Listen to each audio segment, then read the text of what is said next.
Fake news, ayan o, blanco, pirmado. Lying, paanong lying? Ayan o. Hindi naman sinabi ni Pangulong Duterte na blanco yung GAA. Ang blanco, eto. Yung basihan ng GAA. Ang dapat mong tanungin, pagalitan mo tao mo, paano napunan yung GAA ng halaga? Sino naglagay ng amount doon? Bawal yun. Sapagkat kongreso lamang ang maaaring maglagay. Alam mo yan, galing ka, mambabatas ka dati. Dapat alam mo yan.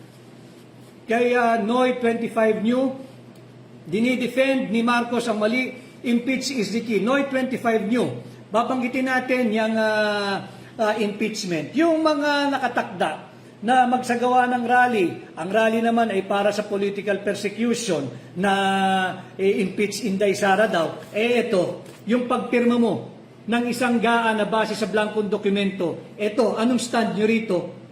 Ano stand nyo rito? Ito ang dapat in-impeach. Ito ang ka-impeach. At yung mga nakapirma rito, may pananagutan po itong kriminal sa ating batas. Hindi ka pwedeng pumirma ng isang tama si Pangulong Duterte. Hindi ka pwedeng pumirma ng isang blank check para sa ating taunang budget. Tama rin si Inday Sara, si Vice President Inday Sara Duterte sa kanya naging pahayag. Hindi talaga marunong yung nasa Malacanang magpatakbo ng gobyerno. Pipirmahan mo. So ito po yung mga usapin na dapat nating patuloy na pag-uusapan. At maganda na nagbigay tugon ang Malacanang at ang tugon nila ay panglihis sa katotohanan. Ayan po, blanco eh. Ayan o, wala hong fake news dito, pirmado eh. Kasalanan ninyo dyan sa Malacanang, kinakailangan ko munang ipakita yung mga pangalan dahil sinasabi ninyo, nagsinungaling si Pangulong Duterte. Paano nagsinungaling? Blanco ho. Ang dapat ninyong pinagsalita, itong mga ito. Hilig nyo kasi magsalita agad. Ayan o. Yan ang dapat yung pagpaliwanagin.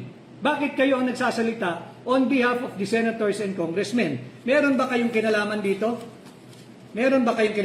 Ako'y nagtatanong lang. Dahil salita kayo ng salita, kayo nagtatanggol, meron ba kayong kinalaman dito? Kayo ba ang nagpuno ng mga blanco? Kayo ba naglagay ng mga halaga? Kayo ba nagsara ng mga figures? Sapagkat hindi ho pwedeng pumasa yung budget ng may blanco. Ulitin ko, tayo ang batang paslit. Yung ba estudyante po sa elementary, kayang-kayang sagutin yung 1 plus 1, 2 plus 2, 3 plus blank, mahirapan. Kahit po yung nagmamasters na sa mathematics o yung specialty niya ay math na, mathematician na. Tanungin po ninyo, 3 plus blank, hindi po niya kayang sagutin yun. At lalong hindi naman pwedeng 3 plus blank, ang lalabas pong figura ay 6.32 trillion pesos. Ito'y malaking pangbubudol na naman sa sambayan ng Pilipino. Huwag po tayong pumayag, mag-ingay po kayo, pera niyo po iyan.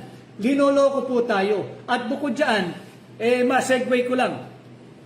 Ang PhilHealth binigyan po ng zero budget for this year. Zero. Walang binigay na pondo. Samantalang, meron pong branding campaign ng Department of Tourism.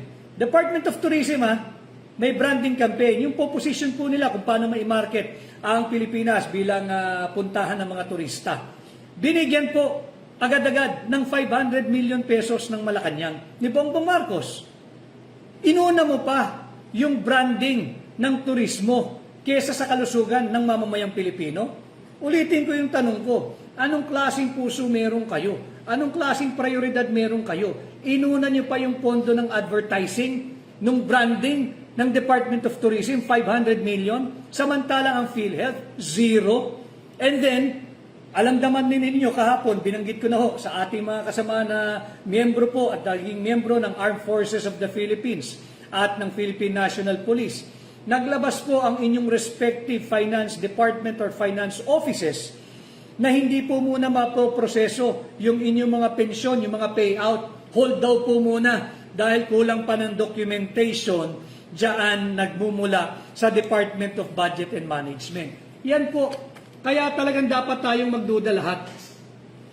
May problema po tayo sa pananalapi. May problema po tayo sa gobyerno. Tanggapin na po natin. Kaya yung mga gagawa ng pagkilos sa nalalapit na araw, pag-isipan po ninyo yung inyong isinisigaw at inyong magiging advokasya. Ito po ang laban nyo. Kung ang puso nyo ay para sa Pilipino, ito po labanan ninyo. Anomalya po ito. Malaking anomalya po ito. Bilyong-bilyong pisong halaga po ito. Kung kaya nga, bilang aking pangunahin sa aking legislative idea, bilang senador ninyo, pag ako ho ay pinahiram ninyo ng mandato, ibabalik ko ang death penalty sa kasong plunder. Pero ibababa muna natin yung threshold ng plunder from 50 million. Eto, nadiskubre na natin, wala nang 5 million, mataas pa yun. Gawin nating 1 million at parusahan natin lahat ng nagtatangka at magnanakaw sa pera nating mga Pilipino. Sobra-sobra na po ang korupsyon. Ito po yung ibalino na ebidensya. Paano ka nakapagbuok ng isang tao ng budget? Blanco ito. Malinaw po ito, blanco. Paliwanag nila, blanco po ito. At pirmado. Ibig sabihin, aprobado. Na-ratify po ito ng mga miyembro ng Vice-Cam. Ulitin ko, malinaw sa ating saligang batas na lahat ng appropriations bill ay exclusively magmumula lamang sa mababang kapulungan, sa House of Representatives. Kaya nga po nagkakaroon ng budget defense. Lahat ng sekretaryo natin, lahat ng departamento, lahat ng tanggapan ng gobyerno natatanggap ng budget mula sa national government, kinakailangan ipagtanggol nila o depensahan nila yung kanilang hinihinging budget sa parating na taon.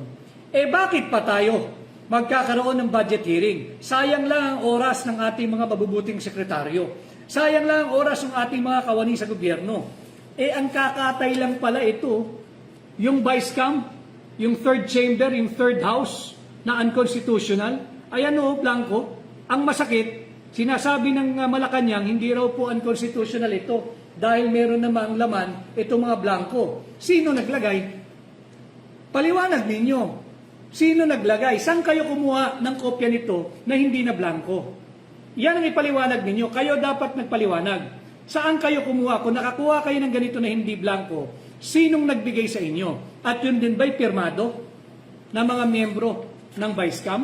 Yun din ba ay ratified at approved? Yun din ba yung linalaman ng General Appropriations Bill? Yan ang inyong sagutin. Yan ang inyong ipaliwanag. Kay Chino Mirabueno, mga kawatan talaga. Maawa kayo, walang makain ng taong bayan. Tama yon, Chino Mirabueno, wala talagang makain ng sambayan ng Pilipino. Samantalang sila'y nagpapakasasa sa pera nating mga Pilipino. Kay Nosric D, mga mambubudol at mga swindler, mga nakaupo ngayon,